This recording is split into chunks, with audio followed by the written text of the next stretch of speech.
हमसे प्रेम किया है, जो प्रेम रखता है उस पर विश्वास करते हैं क्योंकि परमेश्वर प्रेम है। இங்கே அன்பில் நிலைத்திருக்கிறவன் தேவனும் நிலைத்திருக்கிறான் என்று வேதம் கூறுகிறது. क्योंकि जो प्रेम में बना रहता है वो परमेश्वर में भी बना रहता है தேவன் அவர்களிடத்திலிருந்து நிலைத்திருக்கிறார் என்று வேதத்தில் சொல்லப்படுகிறது. और परमेश्वर उसमें बना रहता है, उनके बाइबल में कहा गया है। எரேமியா தீர்க்கதரிசி புத்தகத்தில் ஒரு வார்த்தை வாசிக்கலாம். எரேமியா इसी प्रकार यिर्मयाह की किताब में भी वचन पढ़ेंगे। 17ஆம் அதிகாரம் 17वां अध्याय 9వ వచనத்தில் வாசிக்கலாம். 9वां वचन। హృదయము అన్నిటికంటే మోసకరమైనది, అది ఘోరమైన వ్యాధి గలది, దాని వెలుగు గలవాడెవడు? இங்கே பாருங்கள், எரேமியா தீர்க்கதரிசி புத்தகத்தில் எழுதப்பட்டிருக்கிறது. यह देखिएगा यिर्मयाह की किताब में लिखा गया है, எல்லாவற்றையும் பார்க்கிலும் இருதயமே திருக்குள்ளதும் மகா கேடுள்ளதுமாய் இருக்கிறது, அதை அறியத்தக்கவன் யார் என்று வேதம் கூறுகிறது. देखिए मन तो सब वस्तुओं से अधिक धोखा देने वाला होता है, उसमें असाध्य रोग लगा है, उसका भेद कौन समझ सकता है? மனிதனுடைய இருதயத்தில் அப்படியாக இருக்கிறது என்று வேதத்தில் தெளிவாக சொல்லப்படுகிறது. क्योंकि मनुष्य का मन ऐसा होता है करके साफ साफ पवित्र बाइबल में कहा गया है। நான் பேசிக்கொண்ட என்னுடைய இருதயத்திலும் அப்படியாக இருக்கிறது இந்த வேதத்தில் கூறப்படுகிறது. क्योंकि मैं जो यहाँ से बोल रहा हूँ मेरे मन में भी ऐसा रहता है। மனுஷன் யாரா இருந்தாலும் அப்படியாக இங்க சொல்லப்பட்ட வார்த்தை இங்கு தெளிவாக சொல்லப்படுகிறது. क्योंकि मनुष्य चाहे जो कोई भी ना हो उसके मन में असाध्य रोग लगा रहता है। எல்லாவற்றையும் பார்க்கலாம், இருதயமே திருக்குள்ளதும் மகா கேடுள்ளதுமாய் இருக்கிறது, அதை அறியத்தக்கவன் யார்? मन तो सब वस्तुओं से अधिक धोखा देने वाला होता है, उसमें असाध्य रोग लगा है, उसका भेद कौन समझ सकता है?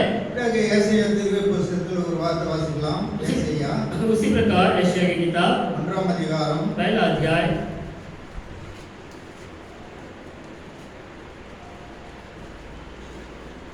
4 से 6 வரைக்கும் வாசிக்கலாம். 14 से लेकर 6 वचन तक पढ़ेंगे। పాపిష్టి జనమా, దోషభరితమైన ప్రజలారా, దుష్ట సంతానమా, చెరుపు చేయు పిల్లలారా, మీకు శ్రమ. వారు యెహోవాను విసర్జించి ఉన్నారు, ఇశ్రాయేలు యొక్క పరిశుద్ధ దేవుని దూషితులు, ఆయనను విడిచి తొలగిపోయి ఉన్నారు. నిత్యము తిరుగుబాటు చేయొచ్చు, మీరేలా ఇంకను కొట్టబడుదురు? ప్రతివాడు నడినెత్తుని వ్యాధి కలిగి ఉన్నాడు, ప్రతి వాని గుండె బలహీనమయ్యను. అరికాలు మొదలుకొని తల వరకు స్వస్థత కొంచెమైనను లేదు. ఎక్కడ చూసినను గాయములు, దెబ్బలు, పచ్చిపుండ్లు. అవి పిండబడలేదు, కట్టబడలేదు, తైలముతో మెత్తనా చేయబడలేదు. பாருங்கள், ஏசாயா தீர்க்க புத்தகத்தில் எழுதப்பட்டிருக்கிறது. देखिए यशायाह की किताब में भविष्यवक्ता लिखता है, 1ஆம் அதிகாரம் 4, 5, 6 சொல்லப்படுகிறது. पहला अध्याय 4, 5 और 6 वचन में लिखा गया है, ஐயோ பாவமுள்ள ஜாதியும் அக்கிரமக்கார பாவம் சுமந்த ஜனமும் பொல்லாதவர்களாக சந்ததியும் கேடுல உண்டாகும் புறஜாதிகளுக்கு இருக்கிறார்கள். கர்த்தரை விட்டு இஸ்ரவேலின் பரிசுத்தருக்கு கோபம் உண்டாக்கி பின்வாங்கி போனார்கள். இன்னும் நீங்கள் ஏன் அடிக்கப்பட வேண்டும்? அதிகமாக விலகி போகிறீர்களே. தலையெல்லாம் வியாதியும் இருதயமெல்லாம் வளர்ச்சியும் இருக்கிறது. அங்கே உள்ளங்கால் தொடங்கி உச்சங்கால் மட்டும் அதிலே சுகம் இல்லை. அது சுகமுமாக வீக்கமும் நொசுக்கிற இருளாம் உள்ளது. அது விளைவிக்கப்பட்டது. அங்கே கட்டப்படாமலும் எண்ணெயினால் ஆற்றப்படாமலும் இருக்கிறது என்று வேதம் கூறுகிறது. जैसे लिखा गया है, हाय ये जाति पाप से कैसी भरी है, ये समाज अधर्म से कैसा लदा हुआ है, इस वंश के लोग कैसे कुकर्मी हैं, ये बाल बच्चे कैसे बिगड़े हुए हैं। उन्होंने यहोवा को छोड़ दिया, उन्होंने इज़राइल के पवित्र को तुच्छ जाना है, वे पराये बनकर दूर हो गए हैं। तुम भलवा कर करके क्यों अधिक मार खाना चाहते हो? तुम्हारा सिर घाव से भर गया और तुम्हारा हृदय दुख से भरा है। पाँव से सिर तक कहीं भी कुछ आरोग्यता नहीं, केवल चोट और कोड़े की मार के चिन्ह और सड़े हुए घाव है, जो ना दबाए गए, ना बांधे गए, ना तेल लगाकर नरमाए गए हैं। இஸ்ரவேல் ஜனங்களை குறித்தும் நாம் பார்க்கிறோம். हम यहाँ पे इजराइल की प्रजा यानी उसकी जाति के बारे में हम देखते हैं। கர்த்தரை விட்டு அங்கே தூரமாக பின்வாங்கி போடுறதை பார்க்கிறோம். वे परमेश्वर को छोड़कर वे दूर में चले गए हैं। அவர் அவர்கள் இருதயமெல்லாம் அங்கே வளர்ச்சியமாய் இருக்கிறது என்று வேதம் கூறுகிறது. और उनका जो हृदय जो घाव से भरा हुआ है, உள்ள காலம் தொடங்கி உச்சகாலம் மட்டும் அதிலே சுகம் இல்லை என்று வேதம் கூறுகிறது. और सिर से लेकर भाव तक घाव से भरा हुआ है. அது காயமும் வீக்கமும் நசுக்கிற ரணம் உள்ளது என்று வேதம் கூறுகிறது. और वो सड़े हुए हैं, वो घाव है जो ना दबाए गए हैं, ना बांधे गए हैं, ना तेल से नहवाए गए हैं. அது சீர்பிழிவுபட்டதும் அங்கே கட்டப்படாமலும் எண்ணெயினால் ஆக்கப்படாமலும் இருக்கிறது என்று வேதத்தில் தெளிவாக சொல்லப்படுகிறது. हाँ, वैसे वो घाव जो है वो घाव जो ना दबाए गए हैं, ना तो बांधे गए हैं, ना तेल उस पर लगाया गया है. அப்படியாக இஸ்ரவேல் ஜனங்கள் அப்படியாக பாவத்திலே அங்கே மாண்டு போனார்கள் என்று வேதம் கூறுகிறது. क्योंकि इसी प्रकार इस्राएल की प्रजा पाप में वे लोग फंस गए हैं. அப்படியாக அங்கே ஓசையா தீர்க்க புஸ்தகத்தில் எழுதப்பட்டிருக்கிறது. और इसी प्रकार ओशे की किताब में भी लिखा गया है. அதை நாம் பார்க்க வேண்டாம். அதில் சொல்லப்பட்டிருக்க அநேக பேர் இஸ்ரவேல் ஜனங்கள் பின்வாங்கி போனவர்களும் பாவத்தில் ஈடுபட்டவர்களுமாய் இருக்கிறார்கள் என்று வேதத்தில் தெளிவாக சொல்லப்படுகிறது. क्योंकि ओशे की किताब में भी लिखा गया है कि इस्राएली की प्रजा वहाँ पे फंस गए हैं, वे पीछे हट गए हैं और वे पाप में पड़े हुए करके लिखा गया है. யோவான் इसी प्रकार पहला यूहन्ना की पत्री 4 அதிகாரம் 10 வசனத்தில் வாசிக்கலாம். 14 अध्याय 10 वचन पढ़ेंगे. మనము దేవుని ప్రేమిస్తామని కాదు, తానే మనల్ని ప్రేమించి మన పాపలకు ప్రాయశ్చిత్తమైనట్టుకు తన కుమారుని పంపెను. ఇందులో ప్రేమ ఉన్నది.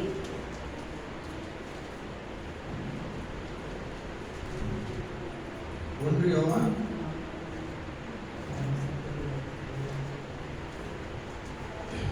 அதான் வாசிச்சா நாம் தேவனிடத்தில் அன்பு கூர்ந்தனாலே அல்ல, அவர் நம்மிடத்தில் அன்பு கூர்ந்து நம்முடைய பாவங்களை நிவர்த்தி செய்கிற கிருபாவின் வழியாக நம்முடைய குமாரனை அனுப்பியதினாலே அன்பு உண்டாயிருக்கிறது.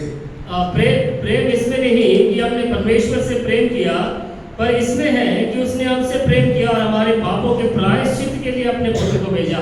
நாம் தேவனிடத்தில் அன்பு கூர்ந்ததான அல்ல, அவர் நம்மிடத்தில் அன்பு கூர்ந்து நம்முடைய பாவங்களை நிவர்த்தி செய்கிற கிருபாவின் வழியாகவும் நம்முடைய அங்கே குமாரனை அனுப்பியதனாலே அன்பு நமக்கு உண்டாயிருக்கிறது வேதங்கள் தெளிவாக சொல்லப்படுகிறது. जैसे बाइबल यहाँ पे कहते हैं कि प्रेम इसमें नहीं कि हमने परमेश्वर से प्रेम किया, पर इसमें है कि उसने हमसे प्रेम किया, हमारे पापों के प्रायश्चित के लिए अपने पुत्र को भेजा. நம்முடைய பாவங்களை அவர் மன்னித்தார். हमारे पापों को उन्होंने क्षमा किया है.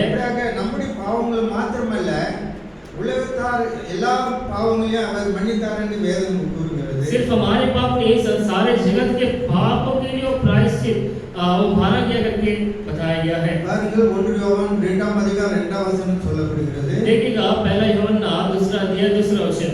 நம்முடைய பாவங்களை நிவர்த்தி செய்கிற கிருபாவின் வழியாக அவரே நம்முடைய பாவங்களை மாத்திரமல்ல, சர்வ லோகத்தின் பாவத்தையும் நிவர்த்தி செய்கிற கிருபாவின் வழியாக இருக்கிறார். जैसे लिखा गया है, और हमारे पापों का प्रायश्चित है, और केवल हमारे ही नहीं वरन सारे जगत के पापों के लिए भी. அவர் நமக்காக அவர் மரித்தார். उसी प्रकार वो हमारे लिए मारा गया. 1 யோவான்ல பாருங்க, 1 பேதுரு 1 அதிகாரம் 14, 15, 16 மூன்று வசனங்களை வாசிக்கலாம். पहला पत्रस पहला अध्याय 14, 15 और 16 वचन. మన ప్రభువు యేసుక్రీస్తు తండ్రి అయిన దేవుడు కృపపడుగాక. మృతుల్లో నుండి యేసుక్రీస్తు తిరిగి లేచుట వలన జీవముతో కూడిన నిరీక్షణ మనకు కలుగునట్లు, అనగా క్షయమైనది నిర్మలమైనది వాడబారది అయిన స్వాస్థ్యము మనకు కలుగునట్లు ఆయన తన విశేష గణితము చెప్పున మనలను మరలా జన్మింపజేసెను. కడవరి కాలమందు బయలుపరచబడ్డకు సిద్ధముగా ఉన్న రక్షణ మీకు కలుగునట్లు విశ్వాసము ద్వారా దేవుని శక్తి చేత కాపాడబడు మీ కొరకు ఆ స్వాస్థ్యము పరలోకమందు భద్రపరిచి ఉన్నది. ఇందువలన మీరు మిక్కిలి ఆనందించున్నారు, కానీ అవసరమును బట్టి నానార్థమైన శోధనల చేత నష్టం కొంచెం కాలం మీకు దుఃఖం కలుగుతున్నది.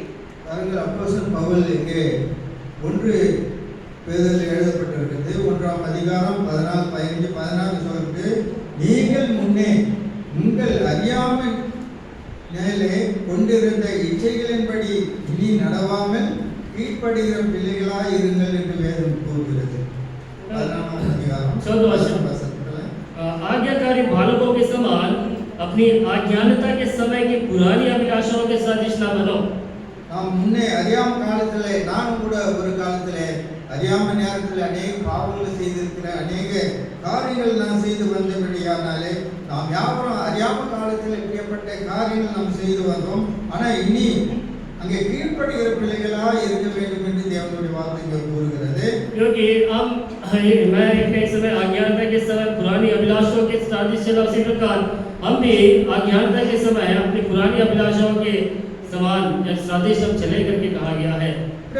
இங்கே 15 சொல்லுது, உங்கள் அழைத்தவர் பரிசுத்தராய் இருக்கிறது போல நீங்களும் உங்கள் நடக்கை எல்லாவற்றையும் பரிசுத்தராய் இருங்கள் என்று வேதம் கூறுகிறது. पर जैसा तुम्हारा बुलाने वाला पवित्र है, वैसे तुम भी अपने सारे चाल चलन में पवित्र बनो। நம்மளை அழைத்த தேவன் பரிசுத்தராய் இருக்கிறார். क्योंकि जो हमें बुलाया है वो परमेश्वर पवित्र है, நம்மளும் பொழுது நாம் பரிசுத்தராய் இருக்க வேண்டும் என்று தேவன் விரும்புகிறார். और हमारा परमेश्वर चाहता है कि हम पवित्र बने रहे।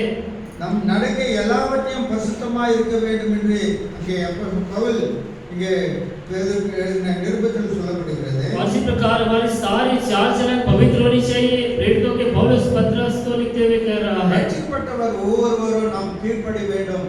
उसी प्रकार उद्धार जो पाए हुए हम में से हर एक व्यक्ति उसके आज्ञाकारी होना चाहिए। தாய் தகப்பனுக்கு கீழ்ப்படி வேண்டும். अपने माता पिता के आज्ञाकारी होना चाहिए। பெரியவர்களுக்கு கீழ்ப்படி வேண்டும். अपने बड़ों के आज्ञाकारी होना चाहिए। அப்பொழுது கிறிஸ்துவுக்குள் இருக்கிறோம் என்று நாம் தெரிந்து கொள்ளலாம். तब हम समझ पाएंगे कि हम प्रभु में हम आज्ञाकारी हम है करके समझ पाएंगे। 16 वசனம் சொல்லப்படுகிறது, 16 वचन में लिखा गया है, நான் பரிசுத்தர் ஆகியால் நீங்கள் பரிசுத்தராய் இருக்க வேண்டும் என்று எழுதியிருக்கிறது.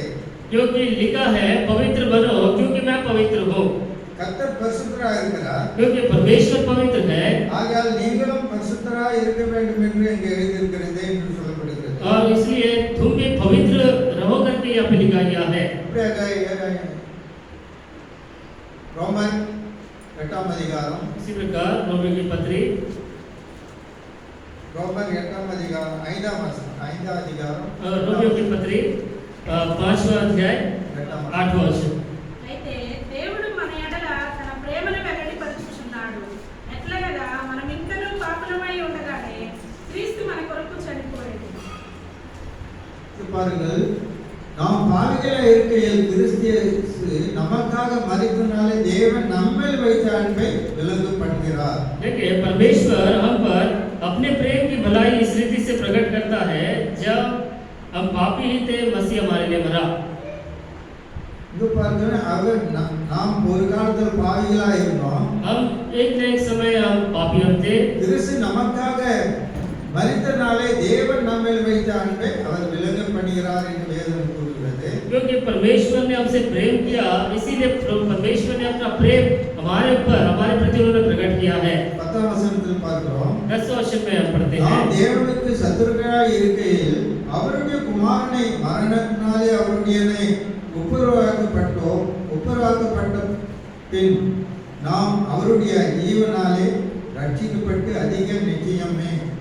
10 वचन, क्योंकि बैरी होने की दशा में उसके पुत्र की मृत्यु के द्वारा हमारा मेल परमेश्वर के साथ हुआ, जो फिर मेल हो जाने पर उसके जीवन के कारण हम उद्धार क्यों न पाए।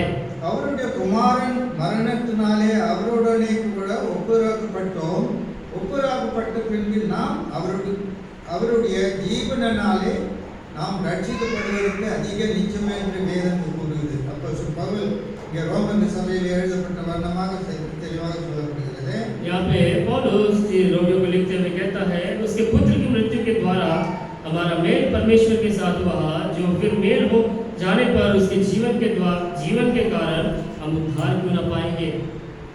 இந்த பார்க்குறோம் 2 கொரிந்தியர் दूसरा कोरिन्थियों की पत्री 5ஆம் அதிகாரம் 5वां अध्याय 21ஆம் வசனம். 21 वचन, ఎందుకనగా మనం ఆయన యందు దేవుని మీద ఎరుగనప్పుడు పాపమెరుగని ఆయనను మన కోసము పాపముగా చేసెను.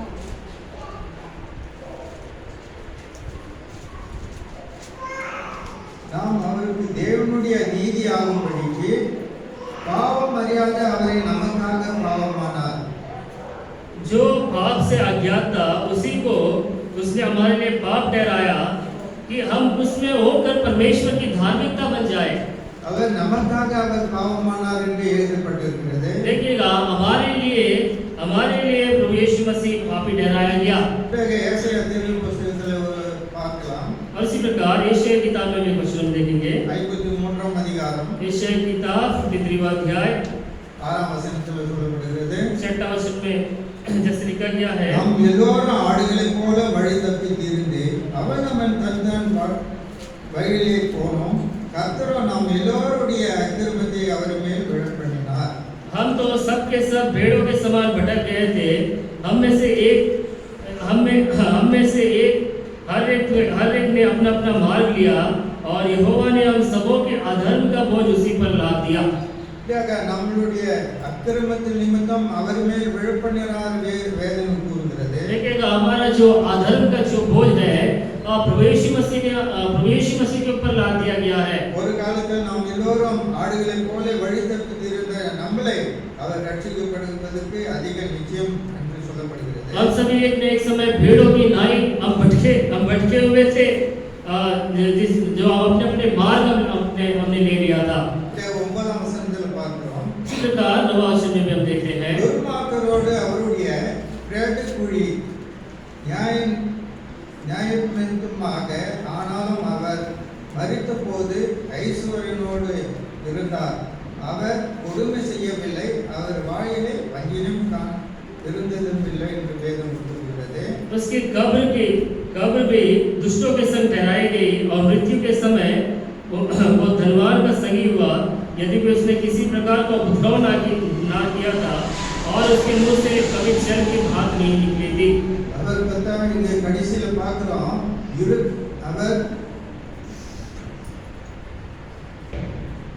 ஐஸ்வர்யனோடு கூட இருந்தது, கொடுமை செய்யவில்லை, அவர் வாயிலே வஞ்சனம் இருந்ததும் இல்லை என்று வேதம் கூறுகிறது. ना उसने किसी प्रकार का उपद्रव किया, ना उसके मुंह से कोई छल की बात निकली।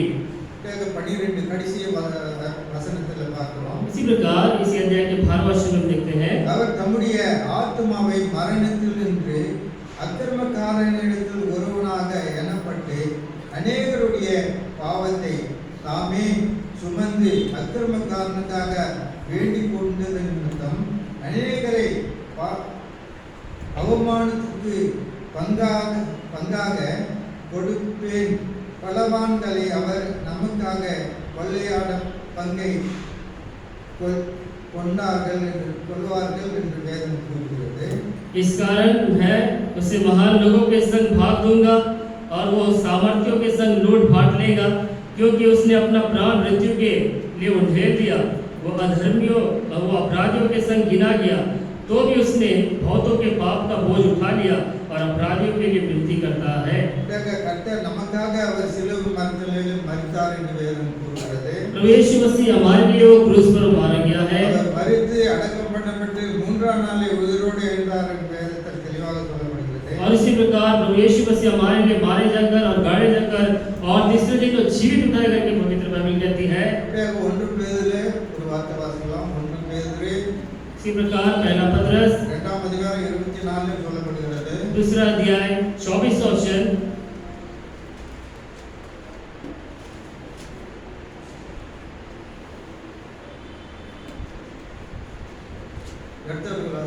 पढ़ सकते हैं।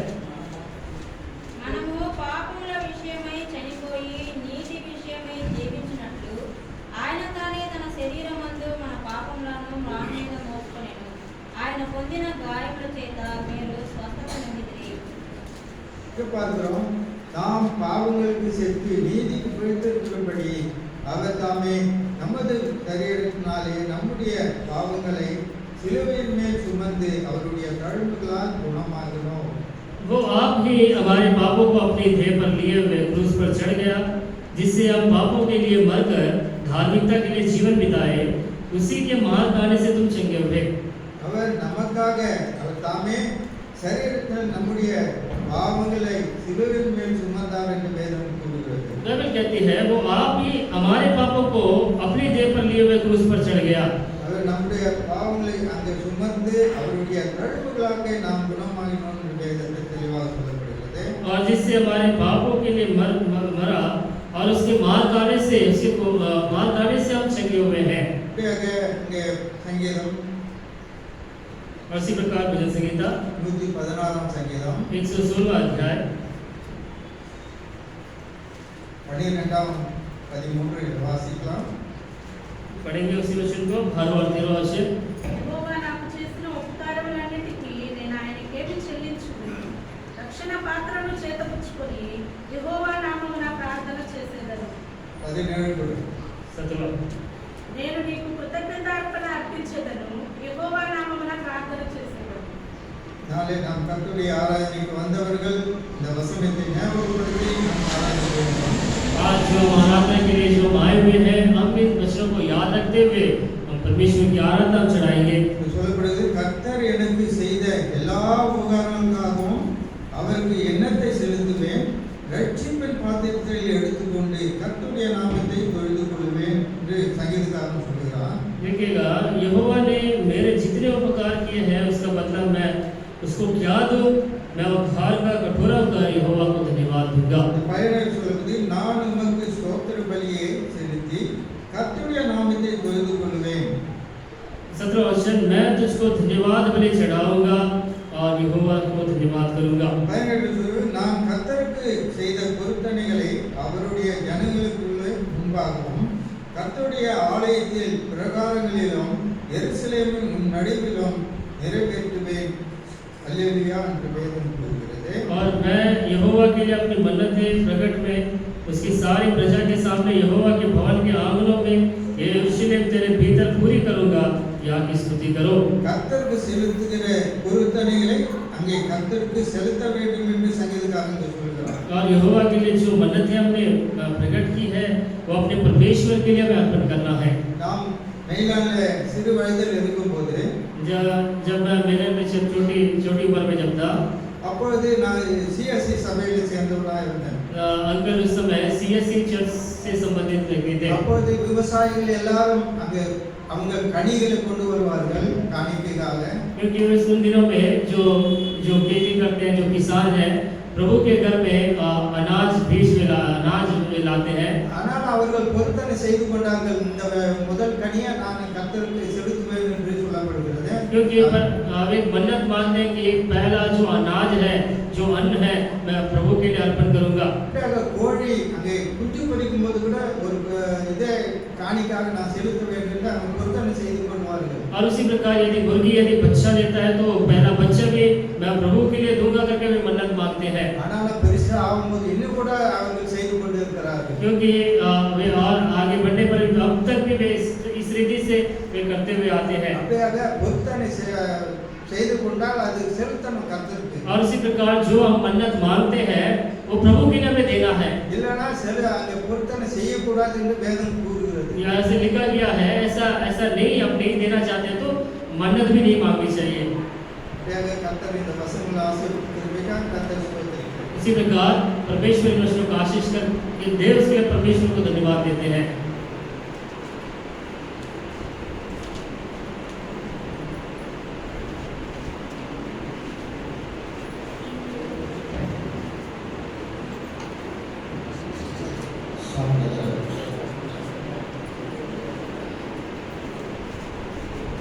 నిన్న వాక్యాన్ని ఆధారం చేసుకొని మనమందరం కూడా ఆరాధనలో ప్రవేశిద్దాం. దానికి ముందుగా మనమందరం లేచి నిలబడి ఒక పాట పాడుకుందాం. పాట సంఖ్య 608 తెలుగులో, పాత పాట పుస్తకంలో 595, హిందీ 203, 203, తమిళ్ 228. కృపా కనికరముల దేవా అనే పాట పాడుకుందాం. పాట జరుగుతున్న సమయంలో సండే క్లాస్ పిల్లలు వెళ్ళవలసిందిగా కోరుతున్నాము. తర్వాత సండే క్లాస్ టీచర్స్ ఆరాధన చేయవలసిందిగా కోరుతున్నాము. తదుపరి ఒక సహోదరుడు ఒక సహోదరి ఆరాధన చేయవలసిందిగా కోరుతున్నాం. హిందీ 203, తెలుగు 608.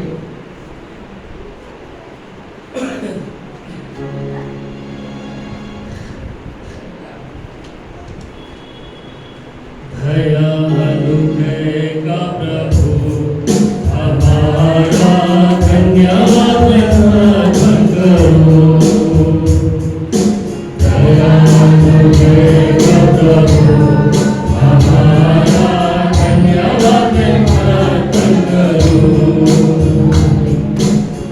यहोवा की सभी भलाइयों के